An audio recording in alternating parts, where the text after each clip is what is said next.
We now come to Kesia Lyng. It sounds to me a very sad story. She put herself forward back in 2002 to be one of the trials, one of the guinea pigs for the Gardasil vaccine in Denmark. And she became very unwell during that trial. And, you know, her symptoms were just dismissed by the trial investigators, and her details went unrecorded. And this is now her own story of how she got into that trial and how she was treated.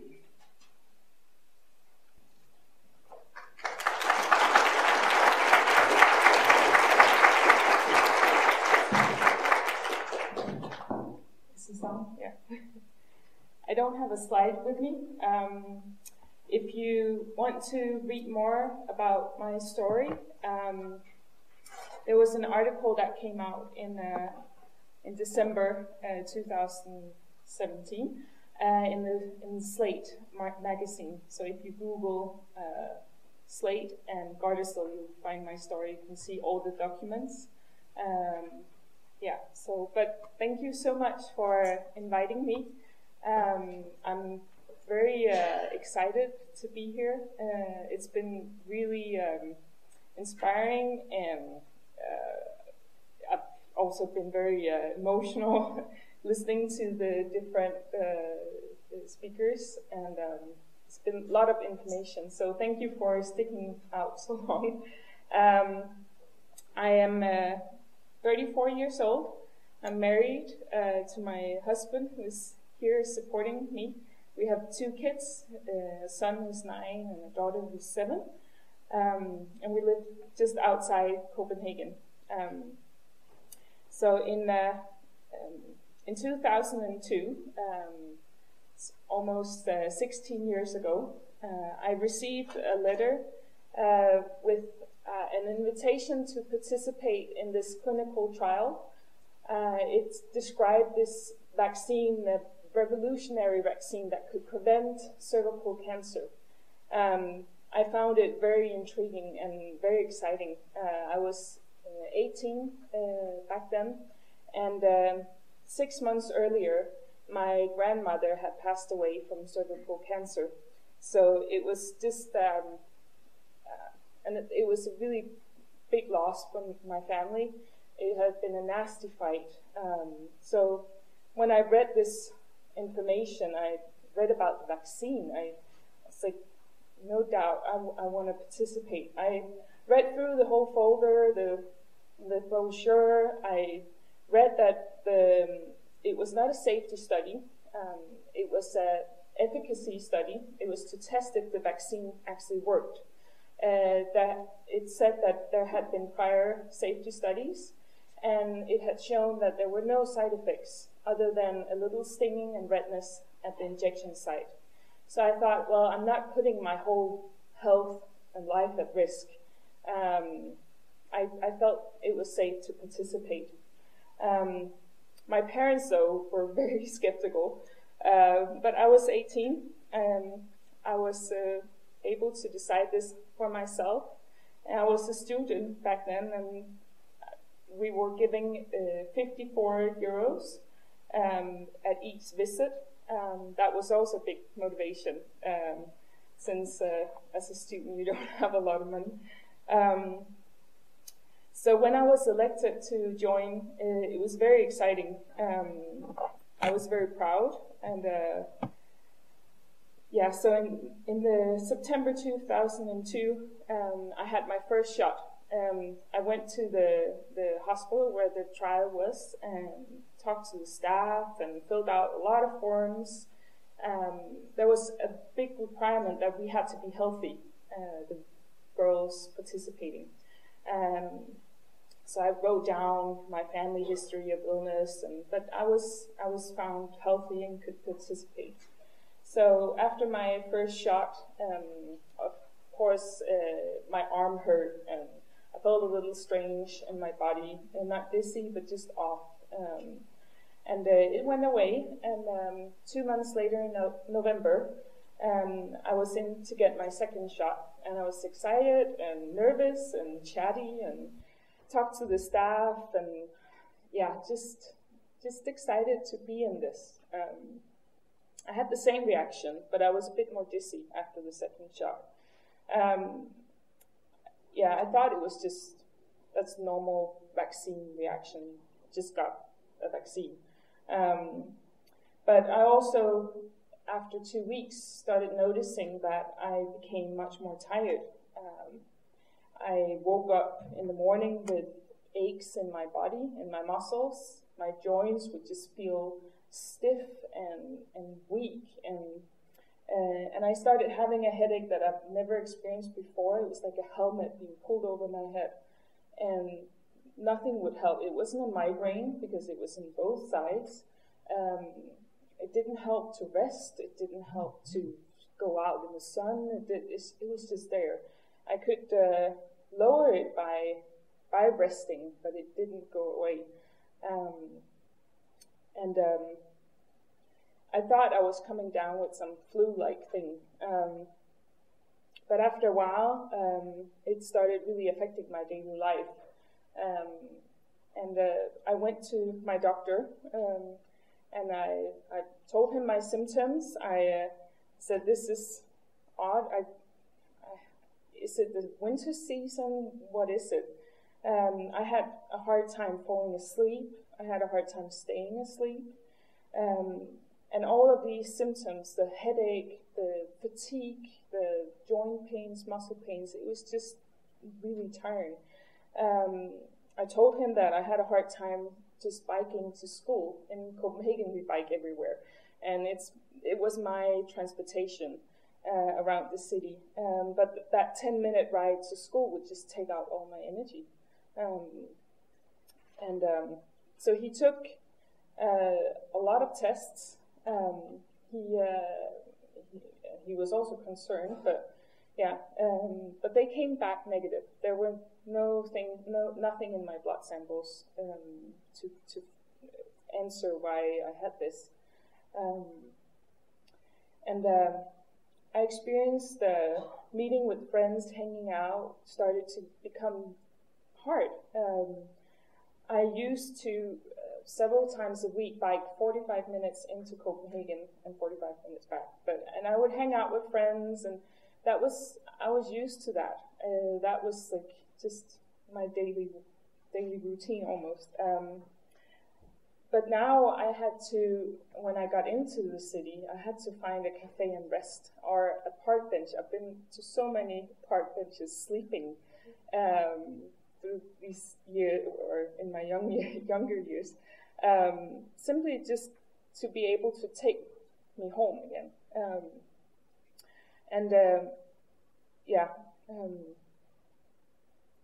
So when I was closing up on getting my third shot, I started being nervous. Is this something to do with the vaccine? Because nothing else had changed. My doctors couldn't find out anything, and so this was the difference in my life. So I talked to the staff. I told them about my symptoms. I told them that this is new. My doctor can't find out what it was. They were busy noting down things in their journal. They needed to keep track of what vaccine shot I got and all that. So I felt that they barely listened to me, and they said that it's not that kind of side effects we see from this vaccine. And they didn't note down what I wrote or what I told them. I thought, well, they're doctors. There was a nurse and a doctor. They must know. So I was reassured, and I got the third shot. After that, I immediately got much worse. And 9 days later, I had to went to see my doctor. And I told him this is getting worse. It was daily, just so tired. I had to quit school. I told him that I was in a clinical trial, a blinded clinical trial with a vaccine, and he was alarmed. He was like, "What? Have you talked to the staff?" I said, "Yeah, I've talked to them. They said it's not that kind of side effects you see." He was like, you need to talk to them. And he noted that in my journal, and he used 2 exclamation signs when he noted it. So that made me nervous. I didn't want it to be the vaccine, because I had signed up to do this. I wanted to be a part of something where if this vaccine worked, it could prevent cervical cancer, it could prevent others from going through what my grandmother did, what I did, losing someone to cervical cancer. But 3 weeks later, I had my next appointment at the clinical site. I was nervous. I didn't want to accuse the vaccine. I didn't want to confront doctors, but I did. I told them, this is getting worse. This is affecting my whole life. I'm barely managing school. I'm barely managing my exams I had at that time. They listened. They asked a bit of questions. They wrote down some things I didn't see. But again, they dismissed. And they said that, it's been tested, it's safe, this must be something else. And they wished me luck in finding out what it was. I was sitting in front of doctors. I was 19 then, just turned 19. It was confusing. And I didn't bring my parents. I was just there on my own. Very strong-willed. I did this on my own. But I had to believe them. I thought, well, then it must be something else. That's what they're saying. I went home to my mom and argued, but they're saying it's not vaccine, so cut it out. Stop asking me about this. So I went back to my own doctor. I got to see a lot of doctors, a lot of specialists. They took tests for arthritis, for thyroid problems, for fibromyalgia, which I was told, well, you're 19, so you can't have fibromyalgia. That's 40 plus women who get that. It was very confusing. I had good days where I felt like, wow, no headache. I need to get out. I need to meet my friends and go into the city. And after that, I would crash. I was like, what is wrong with me? I had many bad days. I had mostly bad days. And I could see my friends just living their life, 180 miles an hour, doing education, going out, having fun. And I couldn't. I felt stumbling ahead. I had quit school. I had many odd jobs. I had to go down in hours because I couldn't keep up. And I was moving around because I couldn't afford the rent. I met my husband. We got married in 2006. It was hard for him to understand what's going on. Like, you're fine now, you can cook, you can invite home friends, and then you're crashing. And then I'm here cleaning up and pulling you out. When we had kids, it got so much worse because the responsibility got higher. We had rent, I had to get the kids to daycare, pick them up, cooking, cleaning, washing. It was like running marathons several times a day. And I would often call my husband crying, saying, you have to pick up the kids. I can't. I got home from work and I couldn't move. I was just in bed, aching. And it was a really, really rough time. And my doctor was at a loss of what to do. We had tried so many things. I had got an ADD diagnosed because some of the symptoms looks like ADD, but I didn't respond well to the medicine. It made me worse, and it gave me a lot of energy when it was working, but I crashed even more. So I had several periods of being on sick leave, and my work was like, we really like you, we really want to keep you, but what's going on? So I was in 2016, April, I was at a point where it's like, I've run out of things to figure out. So one evening we're watching the news, my husband and I see a girl talking about her symptoms, how they started right after she got the HPV vaccine, after her second shot. And the way what she was describing was me. It was my story. It's exactly the same. And it felt like the carpet was just pulled out from underneath me. And I remember so clear when the symptoms started, back then when I attended that clinical trial. It's always been at the back of my mind. It's always been something I couldn't get rid of. Like, I couldn't just shake that off. Like, it was so weird, so odd. And how the staff just dismissed that it had anything to do. They didn't even do tests. They didn't take a blood sample. They didn't do a neurological examination. Nothing. So I started digging. I called the hospital. I tried to get my protocol out. They wouldn't help me. I got my doctor's journal out, and I could see what he had written. I could see that I was barely sick at all before, and after everything started. I found 5 other women in Denmark who had also been in the trials.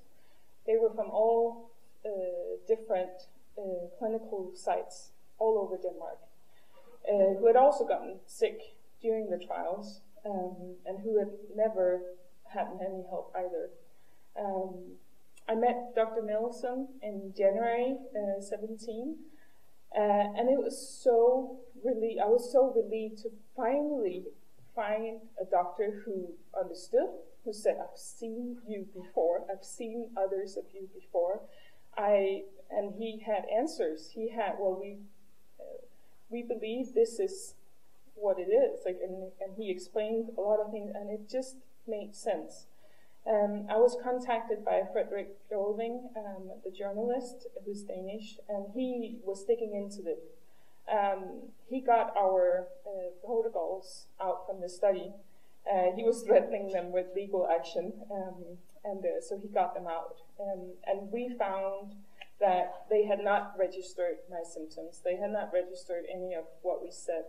They were only,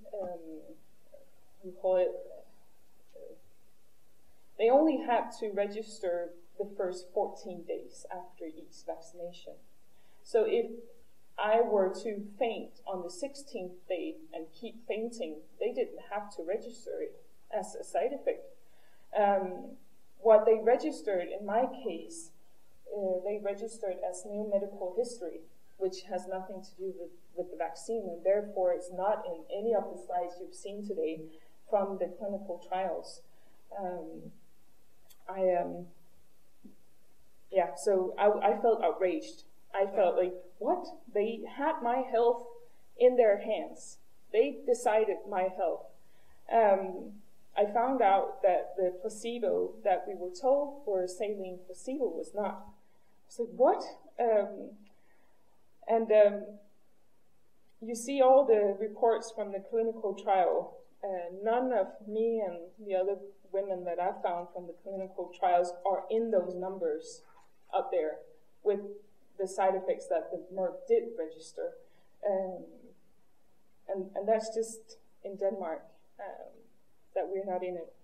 I saw the authorities just dismiss these girls and claiming that they had science. They had the clinical trials that proved that this vaccine was safe. I was like, wait a minute. I was in that trial. It said in the brochure it was not a safety study. This was an efficacy study. That it said that safety studies had been done before. Why are they using the study that I was in now, referring to it as a safety study. That was not the deal. That was not what I signed up for. That was not what I was told. So today and these last 2 years, it's been heartbreaking to see so many young girls going through the same thing that I went through. And to just being betrayed by the authorities, to be betrayed by their doctors, not to receive any help. It's our girls. It's all of your girls. It's like we're a society. It could be my daughter too. It could be my friend's daughter. How can they just dismiss it? How can they just act the way they do and not give any help? And so so that's what I want to end up in saying that they never have proven that I didn't get sick with this vaccine. They never proved it. They never tested me. They never did. They just didn't register my symptoms. And they can't use that and just dismiss all of your girls on that. It's not right. So, thank you.